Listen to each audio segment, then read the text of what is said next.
The innovative straw walls in the new houses provide 2 times more insulation than required by current UK building regulations.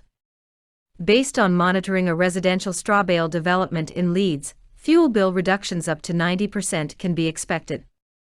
The walls have been built using ModCell technology, prefabricated panels consisting of a wooden structural frame infilled with straw bales or hemp and rendered with either a breathable lime-based system, or ventilated timber, or brick cladding. This technology combines the lowest carbon footprint and the best operational co-superscript 2 performance of any system of construction currently available. In fact, as an agricultural co-product, straw buildings can be carbon negative as straw absorbs co-superscript 2 when it grows.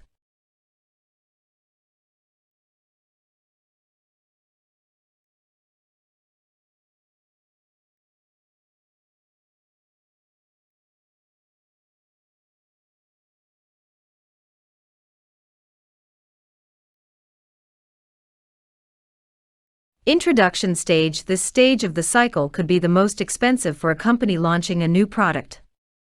The size of the market for the product is small, which means sales are low, although they will be increasing. On the other hand, the cost of things like research and development, consumer testing, and the marketing needed to launch the product can be very high, especially if it's a competitive sector.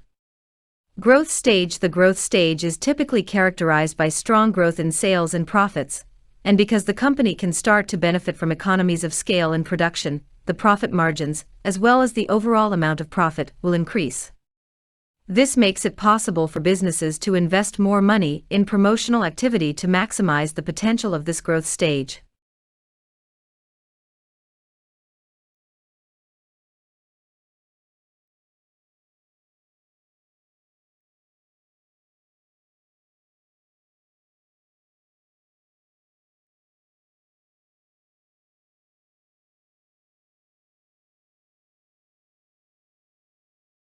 Maturity stage. During the maturity stage, the product is established and the aim for the manufacturer is now to maintain the market share they have built up.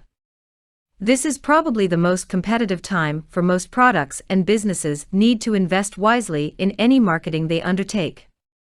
They also need to consider any product modifications or improvements to the production process which might give them a competitive advantage. Decline stage. Eventually, the market for a product will start to shrink, and this is what's known as the decline stage. This shrinkage could be due to the market becoming saturated, or because the consumers are switching to a different type of product. While this decline may be inevitable, it may still be possible for companies to make some profit by switching to less expensive production methods and cheaper markets.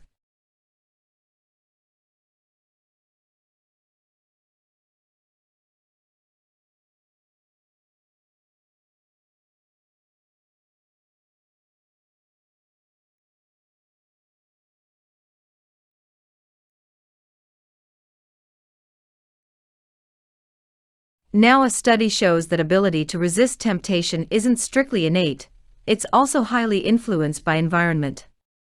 Researchers gave 5-year-olds used crayons and 1 sticker to decorate a sheet of paper. One group was promised a new set of art supplies for the project, but then never received it.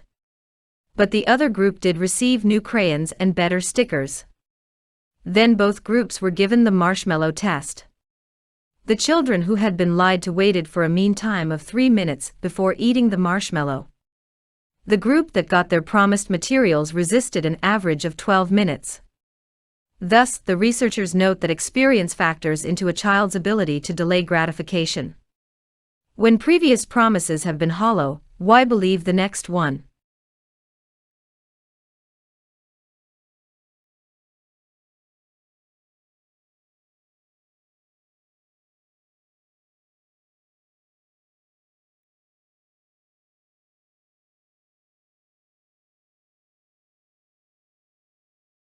As a family therapist, I often have the impulse to tell families to go home and have dinner together rather than spending an hour with me. And 20 years of research in North America, Europe, and Australia back up my enthusiasm for family dinners. It turns out that sitting down for a nightly meal is great for the brain, the body, and the spirit. And that nightly dinner doesn't have to be a gourmet meal that took 3 hours to cook. nor does it need to be made with organic arugula and heirloom parsnips. For starters, researchers found that for young children, dinnertime conversation boosts vocabulary even more than being read aloud to. The researchers counted the number of rare words, those not found on a list of 3,000 most common words that the families used during dinner conversation.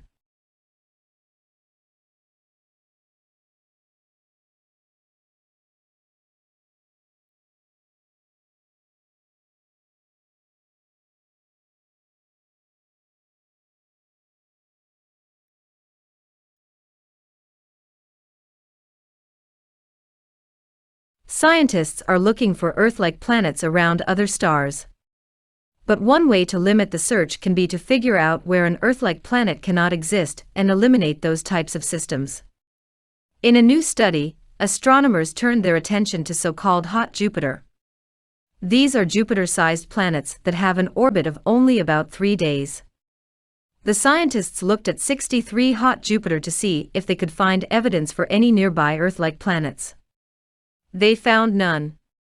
But it could be that the companion planets are too small in size or mass or just aren't detectable with the current techniques. So the researchers then turned to hot Neptunes and warm Jupiter. These are Jupiter with slightly longer orbits. They found only 2 potentials nearby planets among 222 hot Neptunes. And of the 31 warm Jupiter, 5 showed evidence of a companion.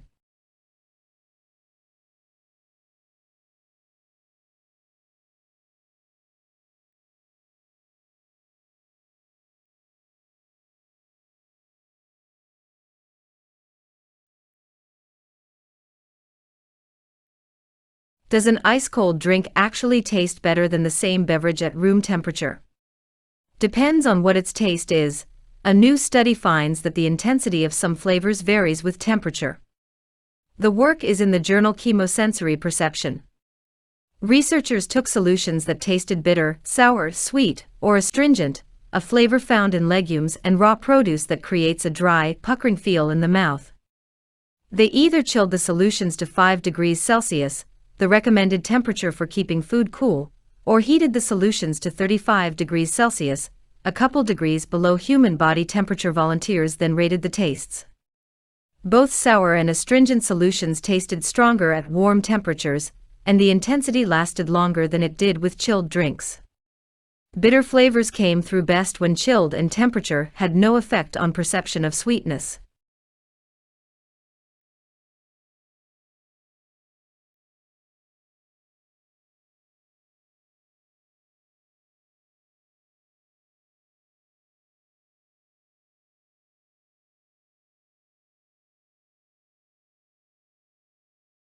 As it ages, white paper turns a distinctive yellow. But why? To find out, scientists artificially aged modern paper to reveal the changes on the molecular level. The research is in the journal Physical Review Letters.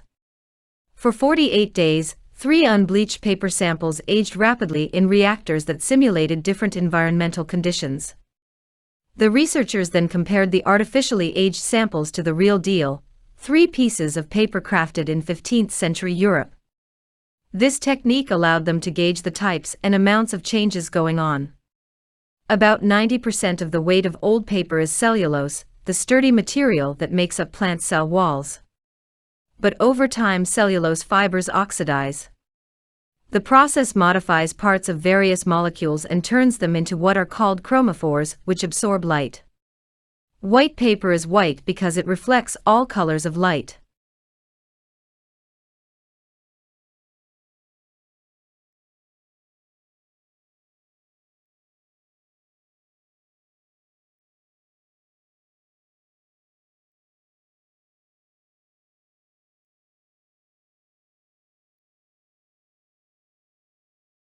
Music, film and video game makers face a new online, digital world. And some are testing a revolutionary pricing system, pay what you want. But a new study finds that when consumers can name their own price, many may opt out of buying at all. The study is in the Proceedings of the National Academy of Sciences. For the research, tour boat passengers posed for photos. Each boat ride announced a price of $15 per picture. But they then charged either $15, $5, or the option to pay what you want. As expected, the fewest tourists purchased photos when they had to pay full price. But more customers bought photos when they cost $5 than when prices were pay what you want, which could have saved passengers even more. The researchers suggest that choosing to pay less than an announced lower than expected price made people feel cheap.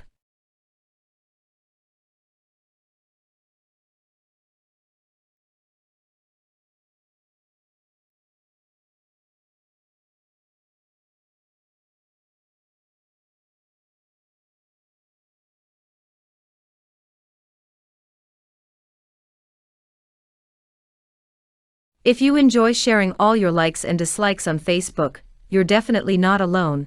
Research finds that broadcasting personal opinions gives people the same sense of reward as earning money. The study is in the Proceedings of the National Academy of Sciences. Study subjects had their brains scanned while they either talked about their opinions or judged the beliefs of another. And sharing their own point of view stimulated more activity in the reward processing parts of the subjects' brains.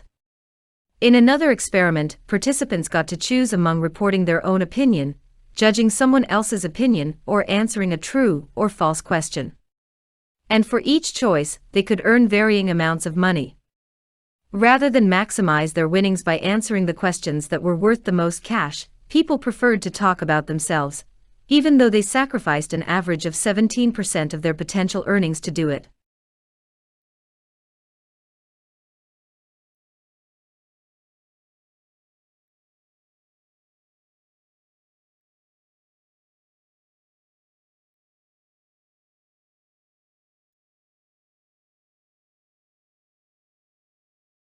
Americans still fall short of the recommended daily portions of fruits and vegetables. And kids are notoriously averse to veggies at the school cafeteria. So, researchers tested whether visual cues of healthful foods could increase consumption at a grade school with 800 students. First, the scientists determined how many kids put carrots and green beans on their trays and how much they ate. 3 months later, they did the same analysis. But on the second day, the trays had pictures of carrots and green beans in the trays' compartments. On the day with the photo cues, more than twice as many kids took green beans as on the control day, and more than 3 times as many kids took carrots. Average consumption per student went up as well. The study was published in the Journal of the American Medical Association. The researchers note that the effect needs to be tested elsewhere for longer than 2 days.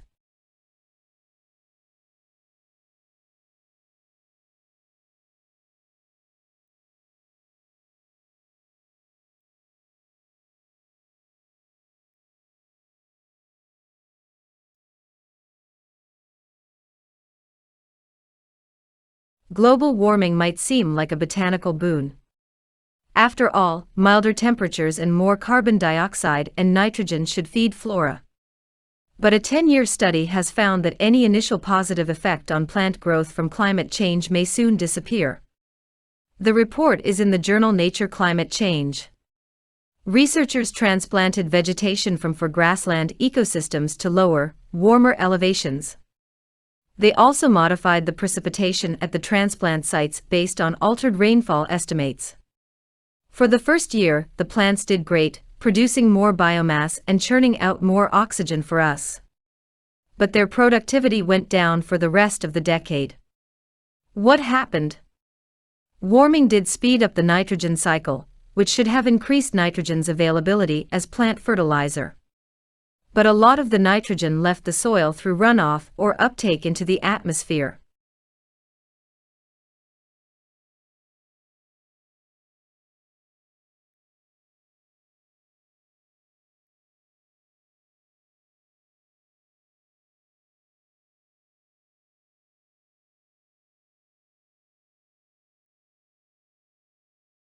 The area that is now South Africa has been inhabited by humans for millennia. The San, the original inhabitants of this land, were migratory people who lived in small groups of about 15 to 20 people. They survived by fishing and hunting and by gathering roots and other wild foods. They did not build permanent dwellings but used rock shelters as temporary dwellings. Around 2,000 years ago, Khoikhoi pastoralists migrated to the coast. In the eastern part of present-day South Africa, ironworking societies date from about 300 AD. The Sotho-Tswana and Nguni peoples arrived in this region around 1200 AD. They lived by agriculture and stock farming, mined gold, copper and tin, and hunted for ivory and built stone-walled towns. Over the centuries, these societies had diverse contacts with the Khoisan.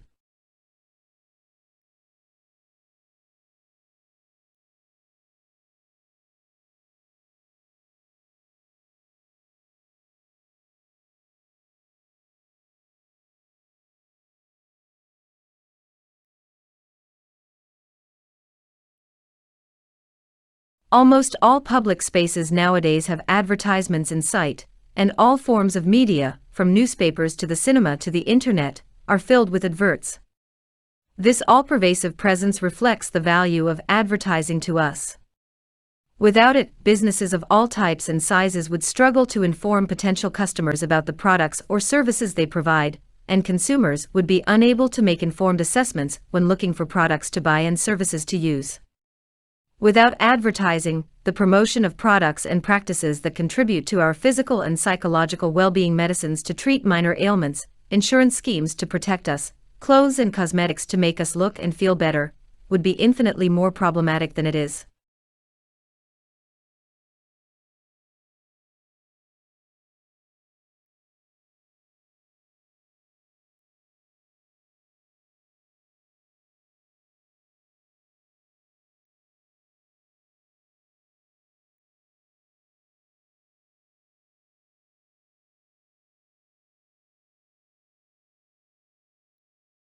This is the exact opposite of what great leaders do. Great leaders discover what is universal and capitalize on it. Their job is to rally people toward a better future. Leaders can succeed in this only when they can cut through differences of race, sex, age, nationality, and personality, and using stories and celebrating heroes, tap into those very few needs we all share. The job of a manager, meanwhile, is to turn one person's particular talent into performance. Managers will succeed only when they can identify and deploy the differences among people, challenging each employee to excel in his or her own way. This doesn't mean a leader can't be a manager or vice versa. But to excel at one or both, you must be aware of the very different skills each role requires.